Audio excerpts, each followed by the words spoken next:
Back during slavery, when black people like me talked to the slaves, they didn't kill him.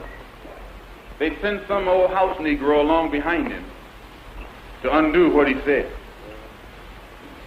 You have to read the history of slavery to understand this. There were two kinds of Negroes. There was that old house Negro and the field Negro. And the house Negro always looked out for his master. When the field Negroes got too much out of line, he held them back in check. He put them back on the plantation. The house Negro could afford to do that because he lived better than the field Negro. He ate better, he dressed better, and he lived in a better house. He lived right up next to his master in the attic or the basement. He ate the same food his master ate and wore his same clothes. And he could talk just like his master. Good diction. And he loved his master more than his master loved himself. That's why he didn't want his master hurt. If the master got sick, he'd say, "What's the matter, boss? We sick?" When the master's house caught a fire, he'd try and put the fire out. He didn't want his master's house burned. He never wanted his master's property threatened. And he was more defensive of it than the master was. That was the house Negro. But then you had some field Negroes who lived in huts, had nothing to lose. They wore the worst kind of clothes, they ate the worst food, and they caught hell. They felt the sting of the lash. They hated their master. Oh, yes, they did. If the master got sick, they prayed that the master died. If the master's house caught a fire, they prayed for a strong wind to come along. This was the difference between the two. And today you still have house Negroes and field Negroes. Yeah.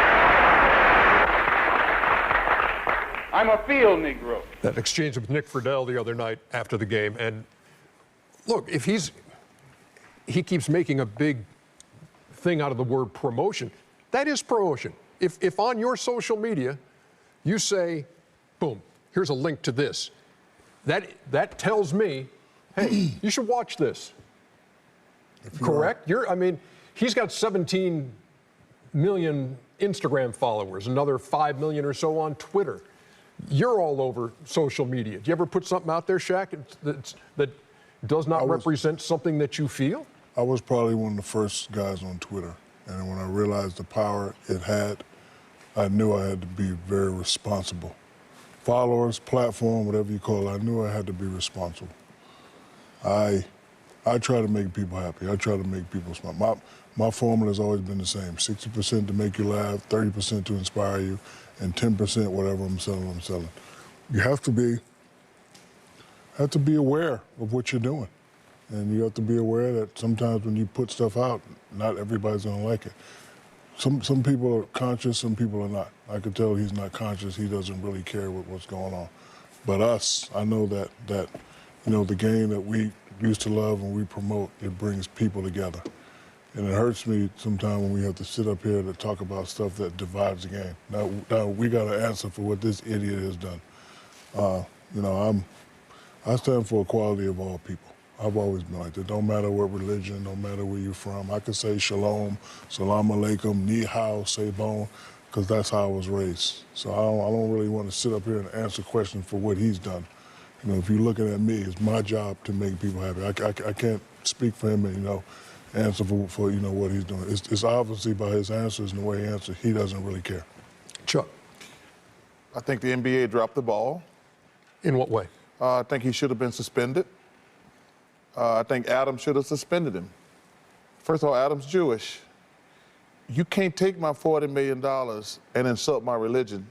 If you're going to insult me, you have the right, but I have the right to say, no, you're not going to take my $40 million and insult my religion.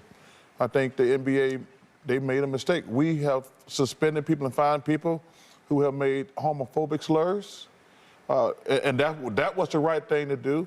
I think if you insult the black community, you should be suspended or fined heavily, depending. I saw they did the same thing to the kid in Minnesota this year when he made the gay slur. I think you should get suspended or fined. I think him acknowledging the Alex Jones thing should have happened with that too, because that dude's crazy. And I can't believe that we ain't talking about we're talking about this idiot. And when you say, if I say, hey, I'm agreeing with this movie, this book, or whatever, I'm agreeing with it. I'm not going to first of all, you know I don't do any social media, but when you're somebody as great as basketball like him, people going to listen to you what you say. And there's some fringe people out there, but like I say, I blame the NBA. He should have been suspended. And their conversations are continuing with the Brooklyn Nets, it's too with late the NBA, now. but they're also looking at, they're looking at how do we move forward at this so we don't go through this again. No, it's not too late to say how do we prevent this. It's not too late to do that. But I see, I see what you're saying. I want to say that the reason it's too late, the NBA is giving in to peer pressure. If one of our players do something, they have the right, the team or the league has to do something immediately. If you just give in to peer pressure, that's the problem I have. This should have been handled already. Kenny, let's get into this. Go ahead. Well, firstly, if we're going to take what he says on a Twitter, we have to take everything he says. So if I'm going to take everything he says, I'm going to believe that he doesn't support or any of the views or promote the views of it. He said it right in my face. I have to accept that. So I will believe that. There are people in this world who've done, in their art, have done great things, that have said crazy things, that we still listen to their music, we buy their paintings, we do their things, and you might take an excerpt of that and say, I believe in this. Okay, so I'll take that as it may from Kyrie Irving. But I also believe that the reporter did have a right to ask the question. Oh, sure. That's it. So, and that's really where the argument began. You don't have a right to ask me that question. I do believe that, and based on this for Kyrie is that he has put himself as, he says, I'm the voice for some of the speechless when doing the COVID. So now he has transcended from basketball and became an activist politically. So you will ask him that question based on some things that you may read. But I have to believe him also when he tells me, that is, if I'm going to believe parts of it, I have to believe the totality. You know what, and I just think Kyrie's just part of this. I mean, I just think we've lost our way. I think in this country we've lost our way. I think people have forgotten what it's like to put the thought process into, if I put this out there, who am I going to hurt?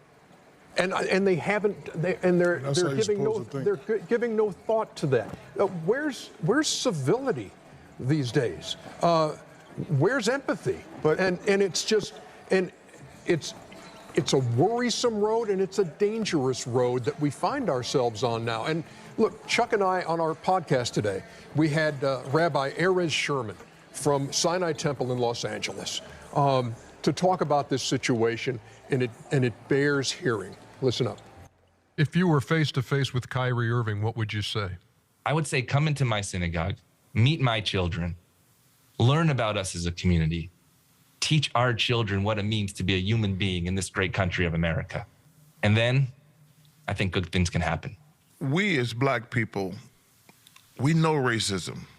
We want people to have empathy, and they're not going to have empathy for us if we're insulting other religious groups. If minorities don't work together and just pick on each other, call each other's names, make these stupid stereotypes, we're never gonna heal. What has to be done is conversation. It's meeting the other. That has to start now. It has to start young. And the reason that I love this show is because it has to start in the sports world. Sports and faith intersect in a very deep way. And that has brought so many people together. And I know it has the power to continue to do that as well.